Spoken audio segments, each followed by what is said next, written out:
We can? I think. I see red, but I don't know if it says recording or if that's a bird. It says recording. It's not the bird. Back at it. Tequila in a teacup. Yes. Cheers. I have...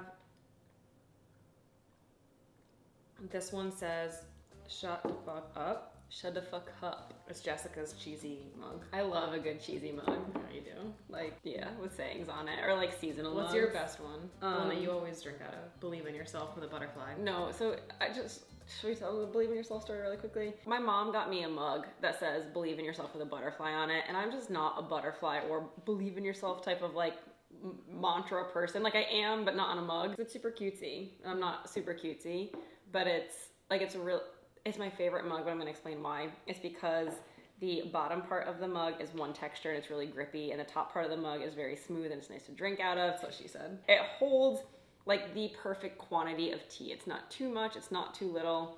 Like it's just more than enough. Yeah. It's perfect. And so that's why it's my favorite. Good. But that's my second favorite mug just because of what it says. Yeah, I like it. I'm a fan. And when I used to work in my corporate job, I would just strategically place it like on Zoom videos in the morning. Shut the fuck up. Yeah. Stop talking. You really told them. It's just like Well, a subtle hint. Should I place this towards you then? That's mean. If I start talking or like rambling Okay, too I'm much, just just slowly like Can you turn your Slack notifications on? it's yours. Let's get it into it, shall we? Who's saying the part about them like and subscribe, and if you like this Do you video, want to give it a shot? right now. If you like this video, No, welcome back to the channel. oh, Welcome them. right now. Welcome back to our channel. Welcome back to the channel, guys. What? Welcome back to the channel. I'm Jess. This is Melissa. We're Jasma. I don't know. I feel like those introductions are always weird.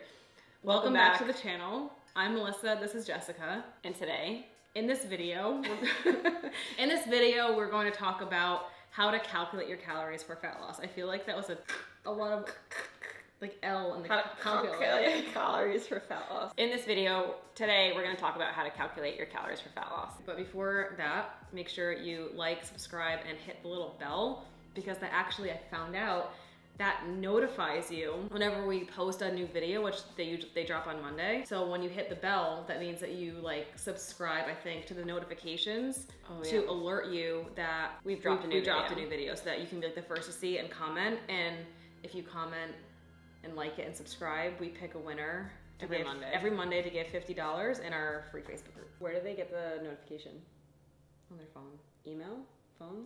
I feel like the thing that we hear from so many people, especially like new people coming into our Facebook group, is like, how do I calculate my calories? Like, can someone help me? I don't know where to start. Usually like the follow-up is, I've been, eating 1,200 calories a day. I don't know if that's right, but that's just what I've been told. Mm-hmm. And unfortunately, I feel like that's what so many women are told to do, of like, just drop your calories to 1,200 a day.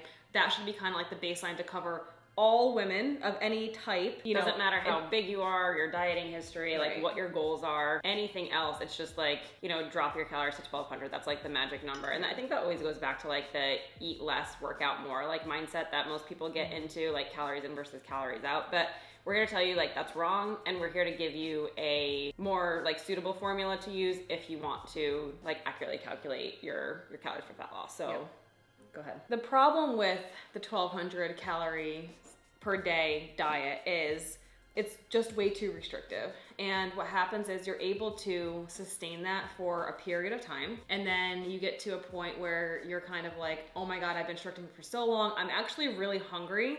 And then you see a bag of chips or like a box of cookies, or your whatever it is, like you see whatever food that you can't have and you go eat a ton of it, right? And so eating those low calories, it's so restrictive, and that leads to that like constant restrict and binge cycle that happens over and over and over again.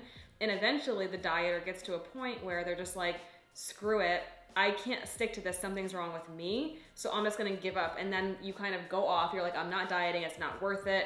So then you just kind of live your life, you eat a bunch of food, you put on like 20, 30 pounds, and then you get sick of your own shit again, and you're like, all right, this time I'm really gonna go for it, back to the 1,200 calories, and you essentially just live out the same thing, like for, 10, 20, 30, 40 years of your life.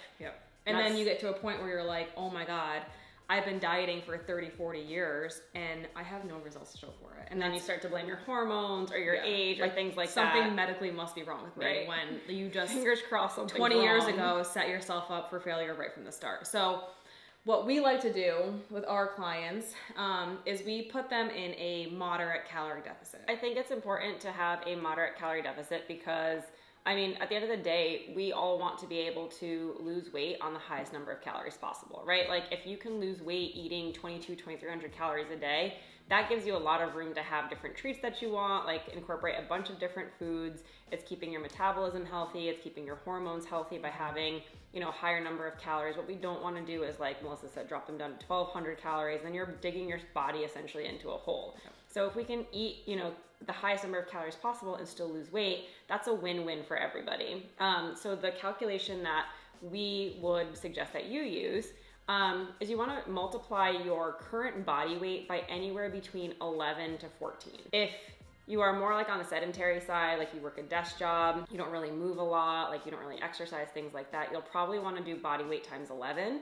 If you have like a super active job where, you know, like you're loading boxes or you like work outside or a landscaper or things like that, and you're constantly moving, then you'll probably want to do body weight times 14. This is the problem as well, right? Like this is a generic calculation. And that's the problem with calorie calculators just in general, is that they are also generic and they don't take into consideration anything about you, again, or your dieting history, or like what your goals are, your metabolic history, anything else that like you need to know in order to set yourself up for success. And I just want to like say that not that like we tricked you into like, oh, you came and watched our YouTube video and like now we're gonna give you our secret formula to like our calorie calculator. Like the formula that we're giving you is, it's kind of like guardrails around like what you should be doing. What distinguishes us from every other calculator that you're finding is like those calculators are telling you like this is what it is definitively, and, definitively, and you should go eat that and like you're gonna lose weight doing that. And we're here to tell you like that's not true. And you could be someone who's been chronically dieting for years on super low calories, and the calculation of body weight even times 11 is just too high for you. Mm-hmm. Or it's something where you're gonna be like, those calories are too high. There's no way I can eat that right off the bat. And so maybe we need to work yourself up to it. Yeah, exactly. Or like today, for example, we got a question from a woman who was like, my calories seem really, really low. She's obviously on the lower end of the spectrum in terms of body weight. When she did that calculation, she's like, it's only having me eat 1,300 calories a day. Mm-hmm. Of course, we don't want you eating 1,300 calories a day. So in her case, that calculation, like we told you, is too generic and it's not taking anything else into consideration. So we would actually start her on a higher level of calories and see how her body responds. But the reason why we do like to give this generic formula is because we also understand feeling really lost and confused and frustrated by one program telling you one thing and another program telling you another amount of calories, and you're like, just what is the correct answer? So this is the generic formula that we like to use. Again, like huge caveat that, you know, it's not going to work for everybody. Yeah. So if you do need something a little bit more customized, we recommend that you check out our 6-week custom calorie cycling guide. That's going to help guide you through how to actually set up your calories, how to adjust them if they feel too high or too low, and then how to continuously like make progress throughout those 6 weeks. It's really detailed, it's super in-depth, so if that's something that you think is going to be helpful to you in your journey of just like kind of giving you that like additional, like more customized guidance, I'd just say go ahead and check that out. It's the link in the description below. I think that's pretty much it. I don't know how much more we can talk about the calorie calculation, so I'm just gonna... Is that good? Bye. Okay. Bye. Bye.